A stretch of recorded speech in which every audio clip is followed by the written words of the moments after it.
ஐ really always Yuvan sir, GV sir, அவங்க 2 பேரோட எனக்கு ஆக்சுவலி யுவன் சார் கிட்ட ஒரு ஜனரஞ்சகமான ஒரு இசை இருக்கும்.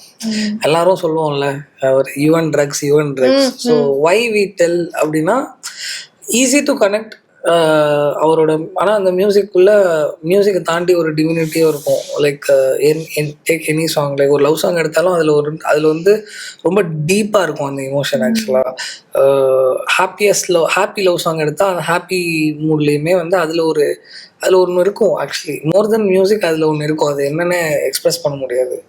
அது வந்து எனக்கு ரொம்ப இன்ஸ்பைரிங்காக இருக்கும். எனக்கு அந்த யுவன் சாரை பாட்டை கேட்கும்போது லைக் உங்களுக்கு என்ன ஃபீல் ஆகுதோ அந்த எக்ஸ்பீரியன்ஸை வந்து என்னோட சாங் கேட்டாலும் கொடுக்க முடியுமான்னு நான் ட்ரை பண்ணுவேன். அப்படி ட்ரை பண்ணது தான் உசுரு. ஆக்சுவலாக உசுரே வந்து அது வந்து போகாதே சாங்கோட இன்ஸ்பிரேஷன் தான் எனக்கு ஆக்சுவலாக. ஸோ அந்த மாதிரி எனக்கு இவங்கெல்லாம் எனக்கு சொல்லலாம்.